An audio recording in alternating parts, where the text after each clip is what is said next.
Welcome back to Blaster Master. After we went through that whole ways around the circle, we have to go all the way back. I love it when games do that. Not really. Actually, Ryan, you only have to go halfway back around the circle. So, Oh yeah, because the X is right here. Okay. That's not too bad, I guess. Although, see, like, you're not too bored to blast Well, the now music. Dude, I did that so much when I was playing through this part of the fell game. through like 1 pixel of floor. I would do that like every time you had to swap platforms, so, you know. Thankfully, for the most part, the game isn't really that hard. At least if you can keep yourself at max laser. It's one of those games that really punishes you if you make a lot of mistakes in a row. Because once you lose your power-ups, it's very hard to maintain them. It's like Ghosts and Goblins, actually, now that I think about it, where if you can play well, the game will reward you.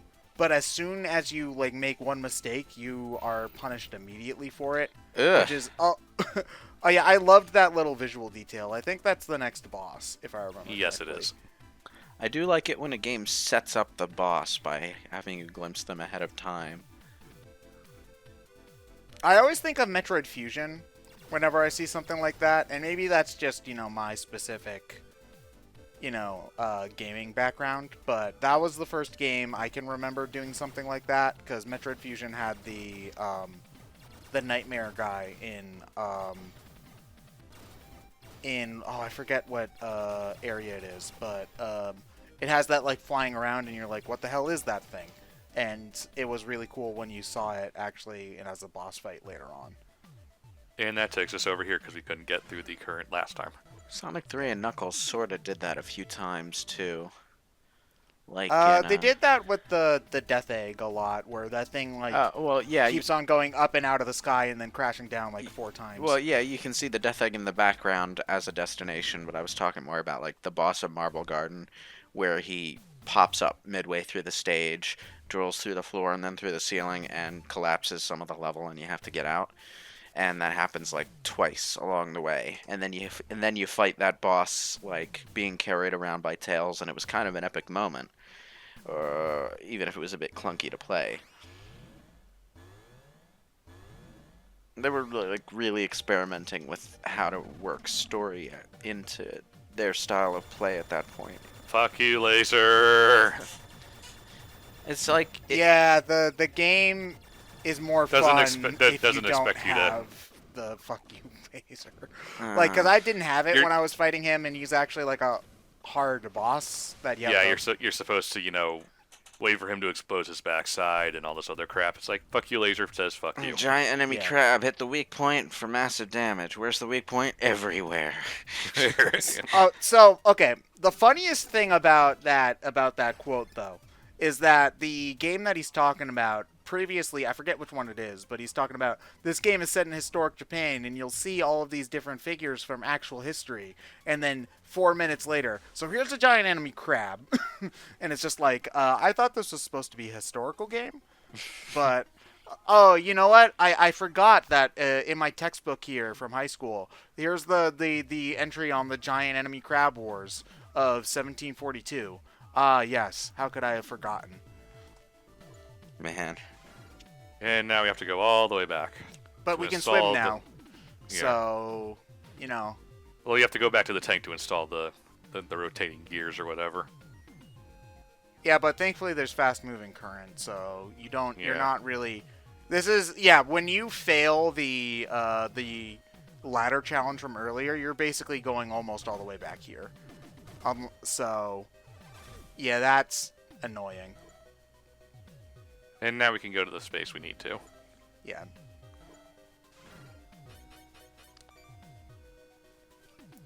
Yes, we can swim now. Thank you. Yeah, if you talk to her again, she'll have like 2 or 3 different lines of dialogue, pretty much. Oh, that's nice. Yeah, and that updates pretty much every time you have a story moment, every time you get a major upgrade. So there's a lot of dialogue in this game, Uh, which I do appreciate. It adds a little bit of charm. I'm glad to they it. put so much effort into making their anime waifu tank a believable character. I mean, it does make you kind of care about her a little bit, which I think is important considering that there's story points later on where you're kind of intended to care about anime waifu tanks. So, oh, Yeah, you can't- don't even. You're not supposed to go this way. I mean, I think you can, but It just takes a lot There's longer. probably Well, it's honestly what makes me care about her more is when you go and look up the bad endings to both games. there's yeah. probably like there's probably a mobile game from Japan that is literally anime waifu tanks. Probably. I mean, people would probably buy it. Oh wait, what am I thinking? I mean, there's the mobile game of anime girls with like the horse tails and ears, and it's like also half idol thing. Hang on. You I have think- to roll for your specific like favorite brand of anime waifu car. It's just like, oh man, a 5-star Ford truck. Oh man. I love you, Nissan. Yeah. Oh my god. Right. Oh my god, Ryan, I hate you. That's not an original joke, by the way. Okay, I still hate you. Okay, Oh my God. Girls und Panzer is a Japanese anime franchise created by Octus, which depicts a competition between girls' high schools practicing tank warfare as a sport. Okay, I'm done. That's... Anime needs to be canceled. I'm sorry. We had some laughs. All right. Good times were had. I won't deny this.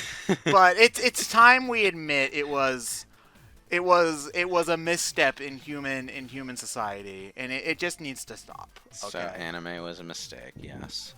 It Yeah. always comes back to that, doesn't it? I mean, he wasn't wrong.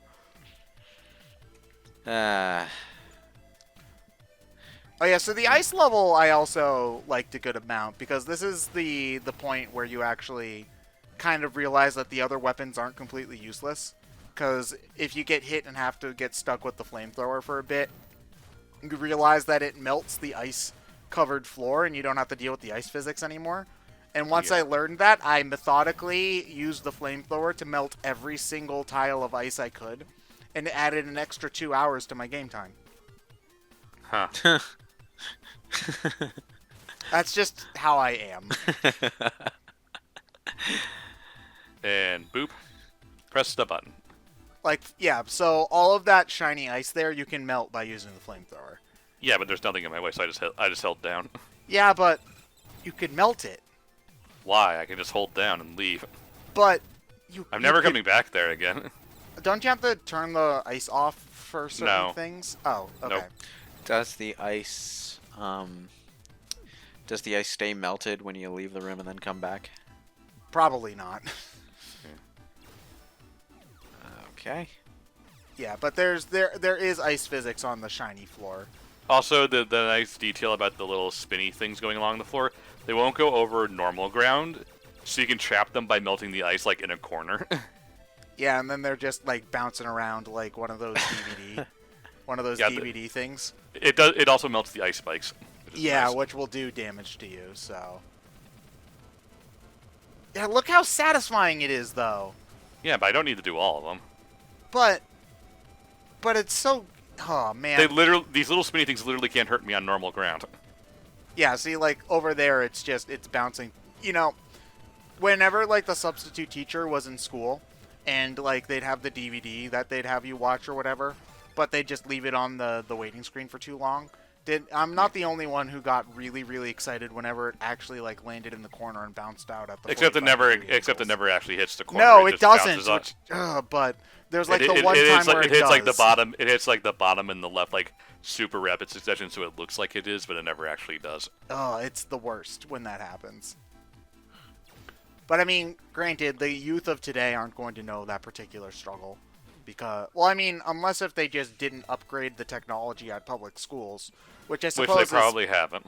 I mean, I was watching Bill Nye tapes from like 1994, like up through middle school, So, which was like the mid 2000s. So, I would I'm say Bill sure Nye is timeless, but science is the kind of thing where like new discoveries debunk old ones. Yeah, it's supposed to change. Yeah, Yeah, so Otherwise, it's not science.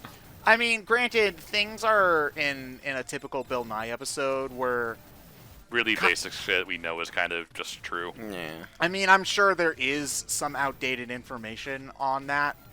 I'm almost certain that there is, because if I remember correctly, he was doing a talk of some kind, and there was something that he said was wrong in one of the old episodes he did. I just don't remember what it specifically was. Mm. But yeah, but for the most part, yeah, like I think also like we watched a lot of like old Discover documentaries and stuff like that were still on VHS by the time like even like 2009 or 10 or whatever came around, and it's like, okay, Super Size Me. we did never watch that one. We watched I think it's like Food Inc. is what it was called. We watched that one where they told you how, they told you how many chickens die for KFC and how much climate change is caused by cow farts and stuff like that. Super Size Me was kind of like an interesting documentary in exactly one respect. And that's like, it's like the only time in my school years I ever remember anyone ever talking about like the negative impact of eating outside of weight gain. Because everything, when it comes to eating and dieting, everything is about weight gain. No one ever talks about nutrition. And it's like, yeah, this guy royally fucked himself up without actually like gaining much visible fat. And So I don't know if it's urban legend or if it's actually true, but at MIT, I'm from Boston, so that's why I know this. At MIT, there's an urban legend about there's this student who, like any typical college student, ate a lot of ramen and pretty much ate extensively just ramen for his meals. And he didn't put like the flavoring pack in it, so he ended up getting scurvy because he didn't have any of the vitamins because they were only in the flavor pack. Yeah, probably. This is a power-up only area, so don't go into it. The thing is though, like even if you were to eat it with the flavor packs, there's not much going on inside a ramen packet in terms of nutrition. Oh yeah, I know. You would still be unhealthy as hell. Yeah. But you probably wouldn't get scurvy. But like, if that's the kind of budget eating you're gonna do, at least buy some multivitamins. God damn. Yeah. I mean. But yeah, I mean, the Super Size Me itself, like, I mean, it's one of those things where, yes, if you eat nothing but McDonald's, you're going to be unhealthy. It's kind of one of those, well, no shit sort of thoughts, but at the same time, there's people who do like it, so yeah, you can't really discount making the documentary. It's also, I think, before that, people didn't really think about what they were eating as much as well, so. It did. It's good in that sense that people it's also think a thing little where bit more about their health choices. Yeah, it's also a thing where at that time the fast food restaurants didn't really put much thought into moderating the nutritional value of their foods.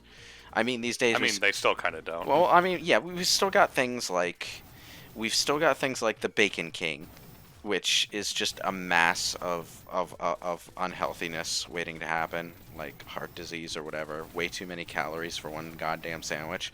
I don't care. I love it anyway. But you wouldn't necessarily have gotten fast food places to post calorie counts and nutritional value information about the items on their menu until Super Size Me happened. Yeah. So if you're gonna work fast food into your diet, whether for pleasure or whatever, now you at least have some perspective on how to do that responsibly. Whereas previously, it was all just junk food. Like, that was the only information you had. It's junk food. What else do you need to know? Well, quite a bit else, actually. Like, how bad is the junk food? Which items on the menu are better or worse for you? That kind of thing. Yeah. I mean, granted, like, Ryan's right in the sense that these kinds of things will only do as much as the government actually, like, legitimately, legally requires them, but, some progress is better than no progress. Well, yeah, the documentary helped put pressure on them in that area, though, so. Yeah. But anyway, I guess the original point was, can schools please afford a Blu-ray player for their students? Thanks. I guess the answer is no, considering our current education system. Well, but at the same time, I'm like, a Blu-ray player seems a bit excessive in a school setting, if only because you're not actually close enough to the screen to care about the video quality, and you're not watching the DVD extras. So that well, I mean, extra to be space well, goes I to more waste. mean that they don't really release stuff on DVD really all that much. Don't they? No, they do. They do?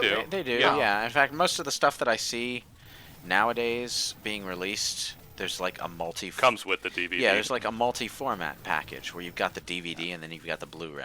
It seems Yeah, redundant. but it's just one of those things where I feel like DVD now is about as old as VHS was, or even older than when VHS got phased out. but DVD doesn't necessarily need to get phased out exactly because the Blu-ray players themselves play the DVDs as well.